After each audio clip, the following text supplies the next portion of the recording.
Rodrigo Lacerda, take 1. O Brasil tem uma tradição de autores que tem ao mesmo tempo humor e erudição, como Machado de Assis, Milor Fernandes, Luiz Fernando Veríssimo, Mário de Andrade, Oswald de Andrade, João Baldo Ribeiro, etc. De onde vem essa vocação para sermos engraçadinhos, mas nada ordinários? Bom, eu acho que vem do fato de que nós somos uma sociedade que nasceu de fora do centro, né? Nós não somos o centro. Então, no que a gente se apropria das formas literárias e estéticas da Europa, a gente naturalmente dá um sabor local, bota um tempero nosso, assim. Agora, também é verdade que muitos escritores europeus eram engraçadinhos, e o Machado de Assis tem suas influências de um Laurence Sterne, Tristan Shandy e tal. O Thackeray é um sucessor do Laurence Sterne, também era muito lido no Brasil. Isso no século XIX, o Dumas, Alexandre Dumas, Os Três Mosqueteiros é um livro de aventura, mas é também um livro de humor em muitas passagens. Então eu acho que não que essa tendência brasileira a ser bem-humorado tenha começado no século XIX, mas já havia antes, o Gregório de Matos e tal. O Bocage era muito lido aqui no Brasil também, mas são exemplos de um determinado período de que essa cultura que a gente importou e deglutiu também tinha esse tempero, só que o nosso humor não é o mesmo de um personagem do Oscar Wilde, né? Um aristocrata inglês. O nosso humor é diferente, a gente não vive aquela realidade, então naturalmente sai diferente. E a erudição ajuda a fazer humor? Depende que tipo de humor, né? O humor, por exemplo, de um escritor como o João Baldo, como o Luiz Fernando Veríssimo, aí ajuda, mas desde que você tenha liberdade de rir da sua erudição, né? De usá-la de uma maneira a não se deixar levar por nenhuma tendência de pedantismo ou de distinção, quer dizer, o autor jogando todo o seu cabedal de cultura no texto para se colocar como um ser elevado e mais culto do que o leitor. Eu acho que para o humor você precisa ter uma relação direta. Você pode usar coisas que o leitor não necessariamente conheça e domine, um repertório que ele não domine, mas você tem que dar a ele a compreensão imediata, porque senão não fica engraçado, eu acho, né? A piada exige uma instantaneidade, um timing, assim, que se você dourar muito a pílula e colocar muitos circunlóquios, aí a piada não vai ter graça, né? Você sente que no Brasil a academia e crítica preferem autores mais sérios? Sinto. Acho que é uma verdade. Eu não acho nem que seja uma impressão subjetiva da minha parte. Acho que é uma verdade total. Todos os escritores humorísticos vão te dizer a mesma coisa. Eu acho um equívoco você pensar que o drama é mais nobre ou mais elevado que a comédia necessariamente, né? Peça para um escritor habituado a fazer drama se ele consegue fazer um texto humorístico e não vai ficar bom. O contrário também é verdadeiro muitas vezes. Quando a pessoa tem um dom específico para um dos dois registros, ela não consegue dominar o outro. Isso é normal. São raros os casos de escritores que conseguem as duas coisas, né? O que eu acho é que a academia ela menospreza o humor por um preconceito, me parece. Tem uma percepção de que só há drama, só há verdade humana no que é negativo e pesado e triste. É estranho a academia não gostar de humor, porque ela foi fundada por um cara com muito humor, né? Tal que seria o nosso escritor máximo, que é um sujeito muito engraçado, né? Uhum. Mas eu acho que a Academia Brasileira de Letras, que o Machado fundou, ela é muito pouco conhecida realmente por nós hoje em dia.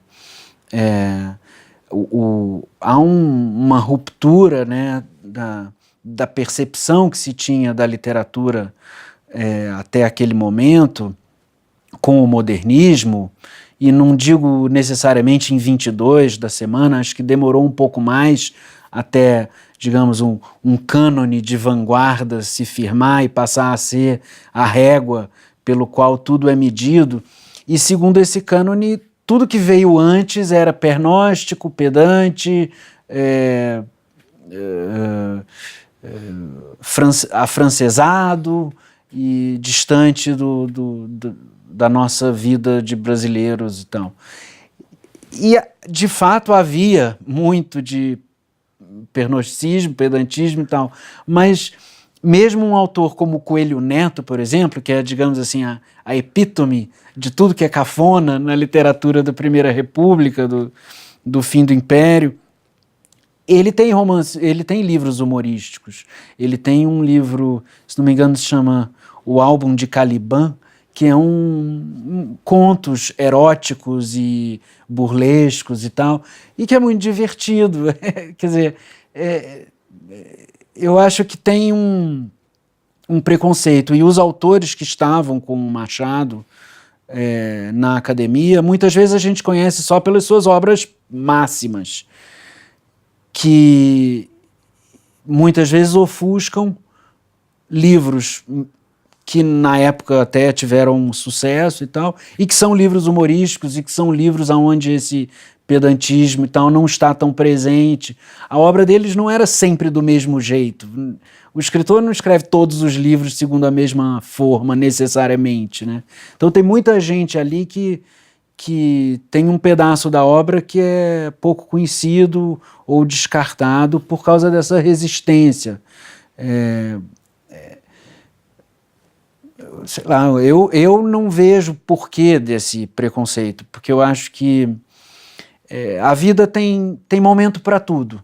Você não vai ouvir rock todo o tempo, nem jazz todo o tempo, nem música clássica todo o tempo. Então por que você vai ler tragédia grega todo o tempo? Você também vai ler Machado, o Gregório de Matos, ou, enfim, Bocage, escritores que pegam para outro lado. Se você está com um determinado espírito, estado de ânimo, isso vai te levar para um determinado tipo de literatura com qual você se relacione bem naquele momento, de acordo com o seu dia, com o seu momento e tal. A paródia e a sátira são jeitos mais brasileiros de humor?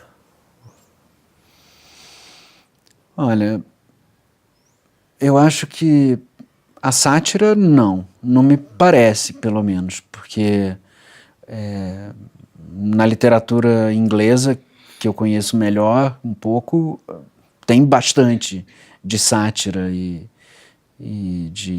mesmo na literatura francesa, o teatro francês tem muita coisa humorística e tal.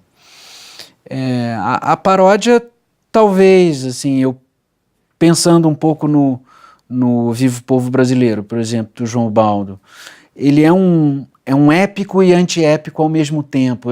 Eu sempre brinco que para fazer uma adaptação desse livro para um roteiro, por exemplo, você teria que juntar Macunaíma com Guerra e Paz. Essa capacidade de criar com outro tom, com outras tintas, em outro cenário,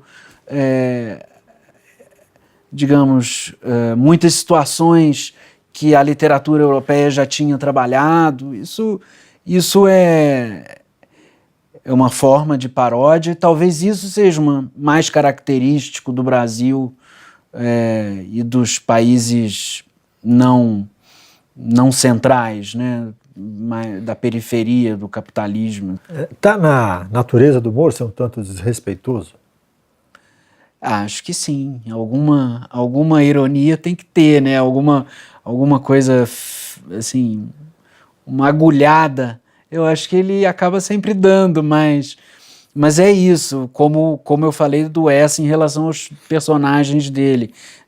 Você dá a agulhada, mas você muitas vezes mostra que aquele defeito que você está ressaltando, aquele vício que você está ridicularizando, ele não mata ninguém também. Ele é passível de ser ridicularizado.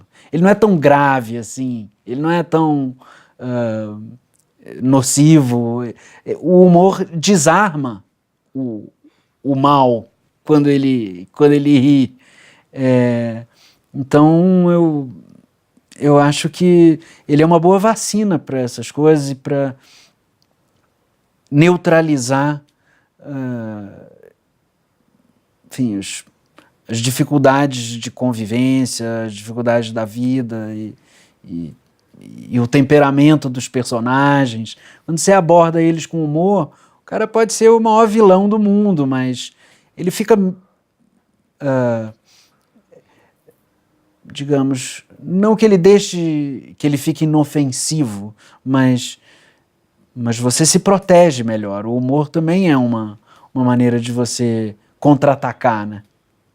Eu outro dia vi uma frase que era: escreva uma carta para todas as pessoas que você odeie, depois queime-as. E aí a pessoa responde: tudo bem, já fiz isso, mas agora o que eu faço com as cartas? Então, é isso, o senso de humor é isso, né? Você se vinga de quem você odeia e se ridiculariza também, né? E brinca com a sua própria agressividade, com a sua própria capacidade de agredir e de ser mal, digamos.